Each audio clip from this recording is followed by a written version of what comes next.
Hello everyone.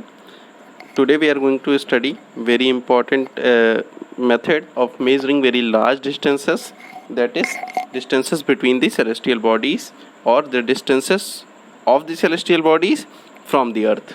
All right, that is parallax method. So firstly we need to know what is parallax. So parallax is defined as the apparent shift of a body with respect to another with the shift of the eye. For understanding this, you can do an experiment yourself. You have to hold a pencil in front of your you against the background of a wall. आप इसको समझने के लिए आप ऐसे करिए कि खुद से, अभी आप खुद कर सकते हैं, एक पेंसिल लीजिए, पीछे की ओर दीवार होनी चाहिए आपके, उस पेंसिल को अपनी नाक के सीध में सीधे सीधे अपने हाथ को सीधा करके पकड़ लीजिए। उसकी पॉइंट को आप पहले एक लेफ़्ट आई को क्लोज करके राइट आई से चेक करिए, उसके निब को, उसके पॉइंट को, फिर राइट आई को क्लोज करके आप लेफ़्ट आई से देखिए। आप पाएंगे कि उस पेंसिल की पोजीशन वॉल के रिस्पेक्ट में थोड़ी सी शिफ्ट होती नज़र आएगी, लेफ़्ट साइड या right side.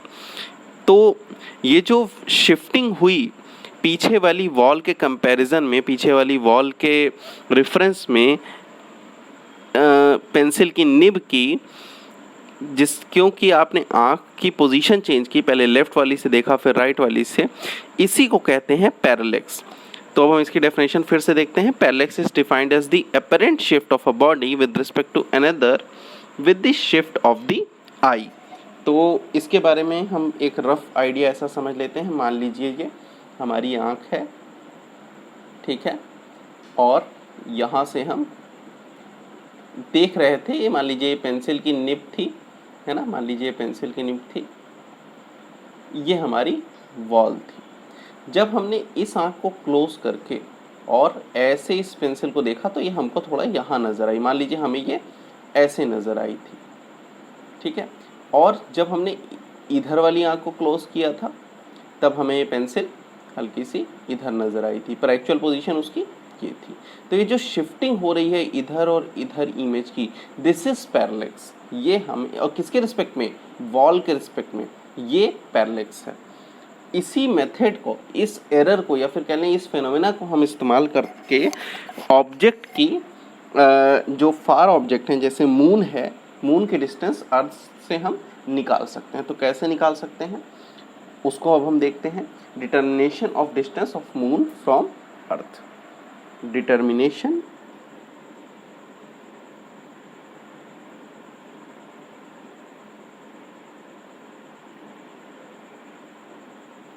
of distance of moon from, कहाँ से नापना है, अर्थ। बहुत अच्छा इंटरेस्टिंग टॉपिक है, इसको आप समझिएगा कैसे होता है।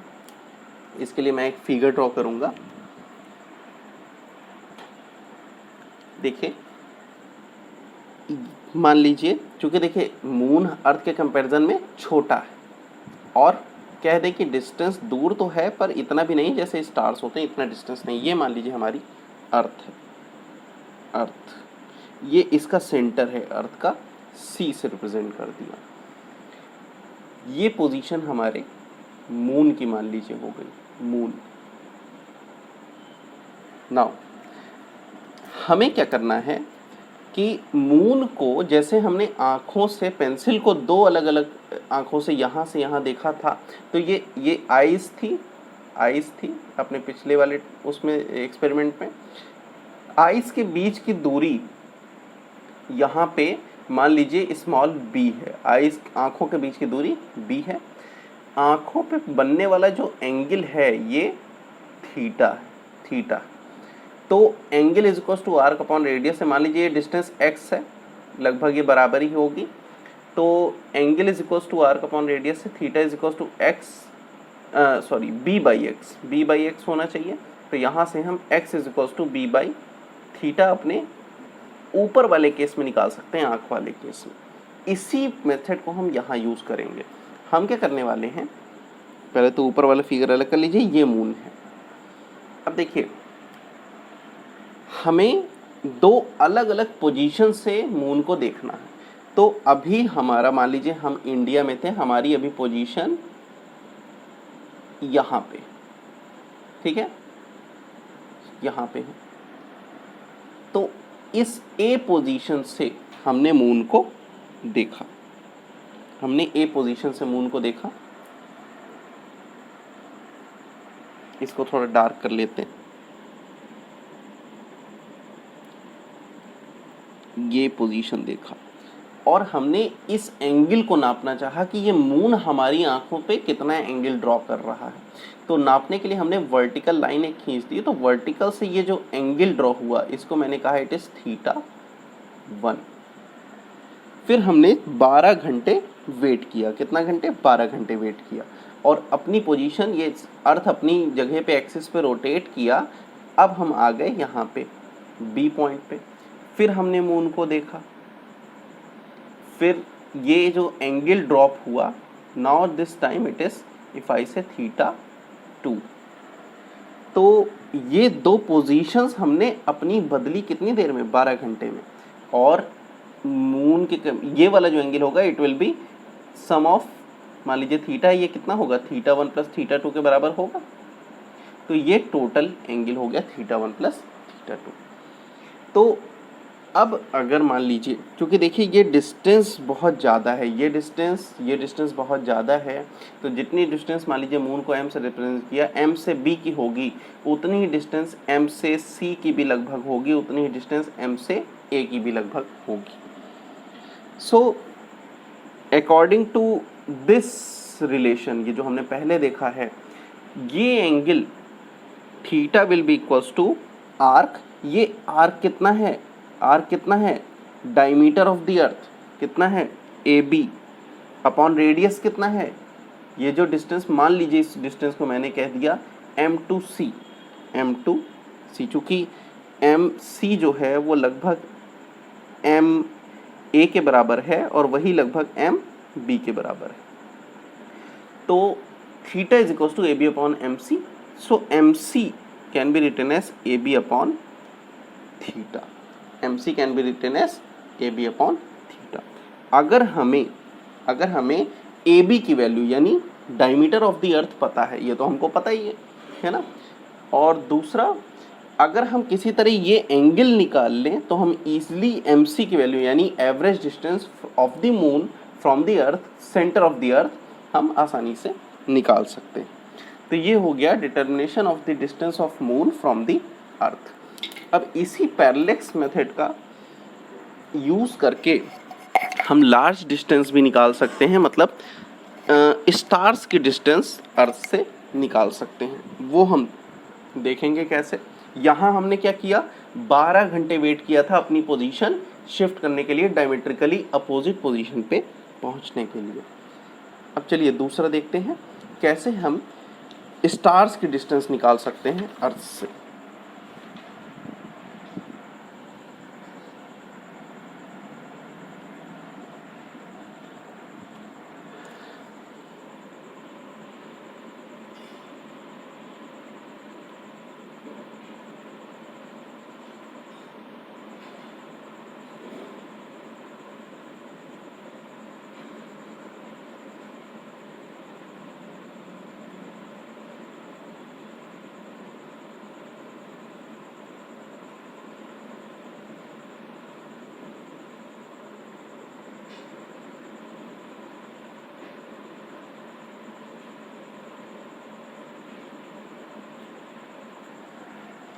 Now we will determine the distance of a star from the earth. For this हम जो दो पोजीशंस यूज़ कर रहे हैं, जैसे हमने आँखों के लिए यूज़ की थी, ये हमारी मान लीजिए आँखें हैं, यहाँ से हमने पेंसिल के लिए यूज़ किया था, तो हमें ये डिस्टेंस पता चली थी पेंसिल की दो पोजीशंस, थीटा एंगल। ये जो आँखों के बीच की दूरी थी, इसको कहते हैं, इसको बी से रिप्रेजेंट किया था ना, इसको नाम देते हैं बेसिस। क्या कहते हैं? बेसिस। यानी that basis In our measurement of the distance of moon from the earth, the basis was the diameter of the earth. basis हमने क्या लिया था? अर्थ की डायमीटर को लिया था. यहाँ हम अपनी बेसिस को थोड़ा सा बड़ा करेंगे. बेसिस जितनी बड़ी होगी हम उतना दूर की चीज़ों की आसानी से डिस्टेंस निकाल सकते हैं. तो चलिए देखते हैं कैसे. This time we will use our solar system, our position of earth and sun. मान लीजिए कोई एक स्टार है S1, ये एक स्टार है, बहुत दूर पे है. हम क्या करेंगे, हमारा ये सोलर सिस्टम है, ये कहीं सन है, सन है, और अर्थ सन के अबाउट एक एक्सिस में रोटेट कर रहा है. ऑलराइट, तो हम इस बार पहले मान लीजिए हमने ये अर्थ की फर्स्ट पोजीशन है, यहाँ से उस सन को, उस स्टार को, मान लीजिए जिस स्टार को निकालना है डिस्टेंस, उसको हमने यहाँ से देखा, ये यहाँ से ऐसे हमने देखा और देखा कि यह कितना एंगल हमारी आँख पे सबटेंड करता है. तो ये एंगल मान लीजिए मैंने पाया θ1. Now we will wait for 1 year, नहीं 1 ईयर नहीं, हाफ ईयर, आधा साल. मतलब एक साल में अर्थ पूरा रोटेशन करके यहाँ फिर पहुँच जाएगा और आधे साल में अर्थ अपनी ऑर्बिट के डायमेट्रिकली अपोजिट पॉइंट पे होगा, E2 पोजीशन पे होगा अर्थ. तो हम 6 महीना वेट करेंगे और यहाँ तक पहुँचेंगे. फिर हम यहाँ से फिर से उस स्टार को देखेंगे. Now this time this star makes angle θ2 with the laboratory. हम उसी लैब में हैं, लेकिन हमने क्या किया, 6 महीने तक वेट किया एक बार ऑब्जर्व करने के बाद एंगल. जैसे ही डायमेट्रिकली अपोजिट पॉइंट पे पहुँचे इस ऑर्बिट के, हमारे पास बेसिस कहाँ है, बेसिस हमारे पास ये जो बेसिस, ये जो डिस्टेंस है दो पोजीशन जहाँ से मेजरमेंट कर रहे हैं उसके बीच की दूरी, ये कितनी हो गई. सन से अर्थ की डिस्टेंस एवरेज कितनी होती है, 1 एस्ट्रोनॉमिकल यूनिट. तो 2 एवरेज डिस्टेंस यानी यहाँ से यहाँ तक की हो गई 2 एस्ट्रोनॉमिकल यूनिट. यानी स्टार को नापने के लिए बेसिस कितनी बड़ी होती है, 2 एस्ट्रोनॉमिकल यूनिट. इतना हमने यहाँ पे मेजर किया. Now this angle will be θ is equals to θ1 plus θ2. तो अब डिटर्मिनेशन कैसे होगा, सिंपल है. ये डिस्टेंस बहुत बड़ी है क्योंकि स्टार हमारे सोलर सिस्टम से बहुत दूर है, मिलियंस ऑफ किलोमीटर्स दूर है. Then this distance will be equals to this distance, will be equals to this distance. ये सभी आपस में लगभग बराबर होंगे. तो हम इसको कह सकते हैं S1E1, S1E2, S1C नाम दे देते हैं. तो S1C, तो angle equals to arc upon radius से 2 astronomical unit divided by radius कितनी है, हमने मान लिया S1C. यहाँ से angle, this is angle, this is arc and this is radius. तो angle is equals to arc upon radius. तो हम ये रिलेशन अपना पाते हैं. तो ये एक तरीका है आसानी से निकालने का. अब जैसे मान लीजिए अगर हमें 6 महीना इंतज़ार करना है तो डायमेट्रिकली अपोजिट पोजीशन पे, तो एक अच्छा तरीका जो लैब में यूज़ किया जाता है वो यूज़ करते हैं. मान लीजिए हमने 22 दिसंबर चूज़ किया, तो ठीक 6 महीने, ऐसा नहीं कि हम उसमें, मतलब ये होगा क्या कि डायमेट्रिकली अपोजिट साइड पहुंचना है. तो हम यहाँ पे कब करेंगे, 22 जून को करेंगे अगला मेजरमेंट. तो हमारी पोजीशन इस ऑर्बिट में डायमेट्रिकली अपोजिट हो चुकी होगी. तो इस तरह से हम डिस्टेंस थीटा हमको पता ही होगा, then we can easily calculate S1C. S1C will be equals to 2 astronomical unit divided by theta. वो एंगल हमें बस निकालने की ज़रूरत है। और ये एंगल निकालना लैब में डिफ़िकल्ट नहीं होता है। सेक्सटेंट नाम का एक एपरेटस होता है, सेक्सटेंट नाम का, जिसका इस्तेमाल करके हम ये थीटा एंगल मेजर करते हैं। इसके बारे में आप खुद से पढ़िएगा कि सेक्सटेंट कैसे नापता है। Now come to our next topic. This is mass and weight. ये बेसिक है लेकिन जानना ज़रूरी है।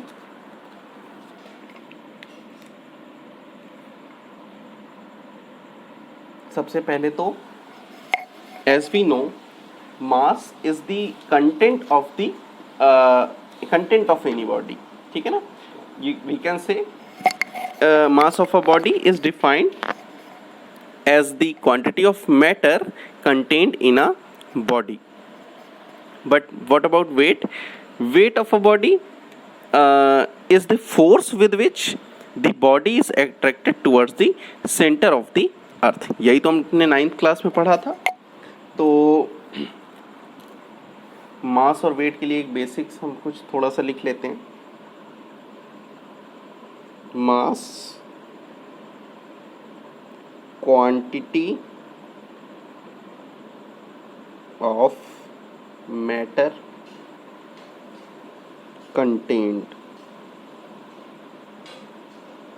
in a body. Now weight,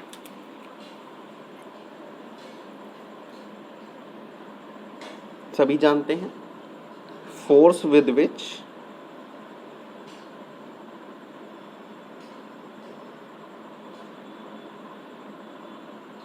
the body is attracted towards the earth, towards the center of the earth.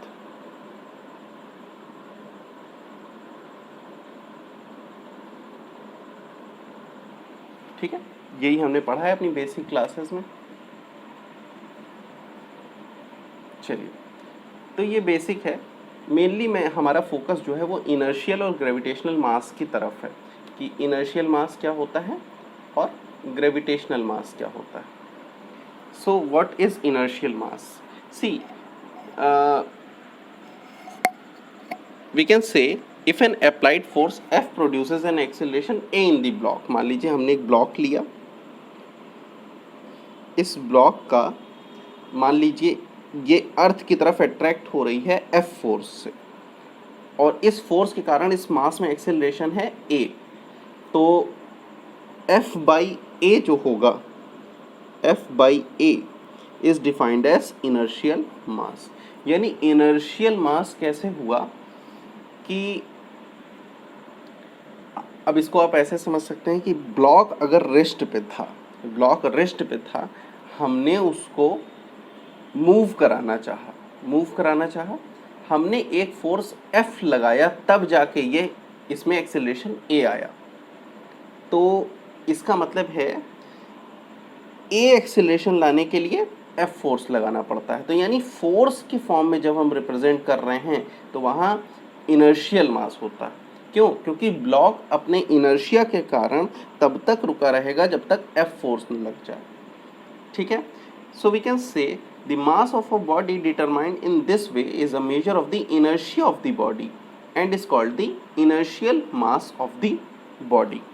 मतलब जब हम इस मेथड का इस्तेमाल करके मास निकालते हैं, मतलब कोई F फोर्स लगाएं मास पे और देखें कि उसमें कितना एक्सेलरेशन प्रोड्यूस हुआ, फिर इन दो वैल्यूज़ का यूज़ करके जो हम मास निकालते हैं दैट इज़ इनर्शियल मास। पहले असल में दिक्कत क्या है, क्यों हमें ये पढ़ना पड़ रहा है, पहले इनर्शियल मास और ग्रेविटेशनल मास को दो अलग अलग क्वांटिटी समझा जाता था। अभी भी कहें कि अलग ही है, लेकिन इसमें काफ़ी हद तक सिमिलैरिटी है। तो अभी हम देखेंगे वो कितना लगभग करीब होते हैं।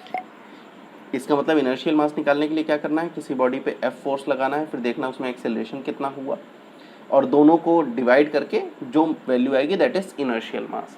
अब ग्रेविटेशनल मास क्या होती है? ग्रेविटेशनल मास के लिए तो खैर आसान सा है, आपको सबसे पहले पता है ग्रेविटी के कारण अर्थ पुल करती है। सो यहाँ पे जब किसी ब्लॉक पे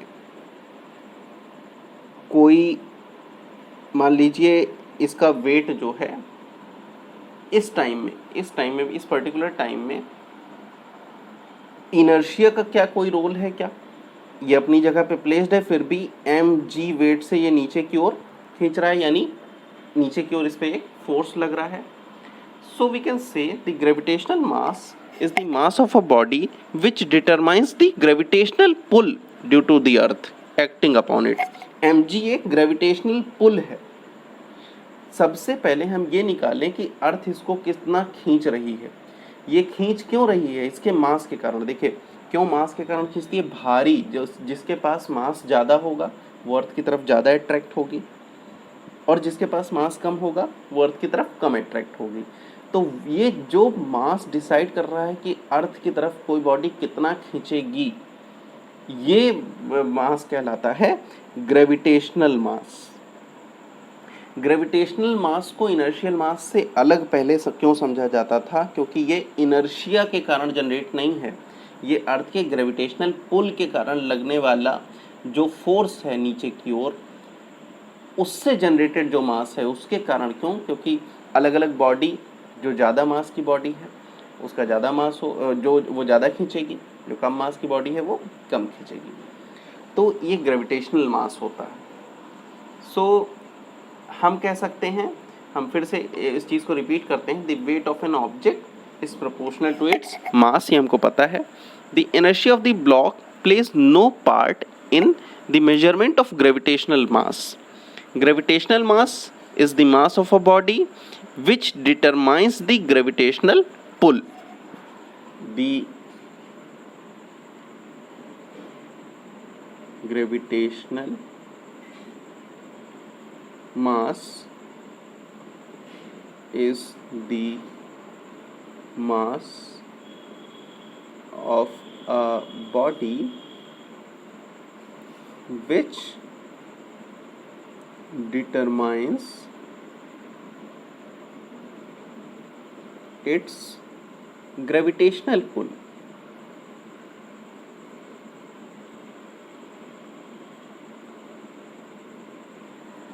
ठीक है, यानी ग्रेविटेशनल पुल किस बॉडी में ज़्यादा होगा, किस बॉडी में कम होगा, ये जिससे डिसाइड होता है, दैट इज ग्रेविटेशनल मास। लेकिन ये क्यों अलग अलग पढ़ा जा रहा है? क्योंकि जब तक इसको प्रॉपरली अलग अलग डिफ्रेंशिएट नहीं किया गया था तब तक तो इसको बिल्कुल अलग समझा जाता था। लेकिन 1960s में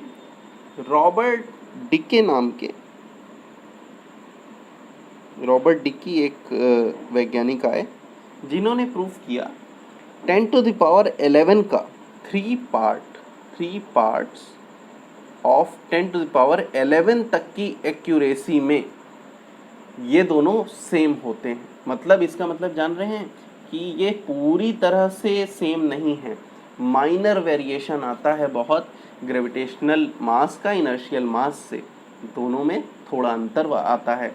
अगर हम फोर्स लगा के एक्सेलरेशन कैलकुलेट करके तब m निकालें, और जब हम फोर्स जिससे अर्थ खींच रही है उसको ग्रेविटेशनल पुल से डिवाइड कर दें तब m निकालें।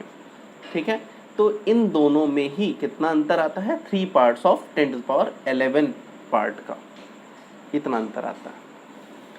अब रेंज क्या होती है मास की जो अभी तक दुनिया में नापी गई है? सबसे हल्का वाला जो ऑब्जेक्ट है अभी तक में क्या नापा गया है? Mass of electron 10 to the power -30 kilogram order का। और सबसे भारी क्या? यूनिवर्स का ये है क्या? Mass of electron.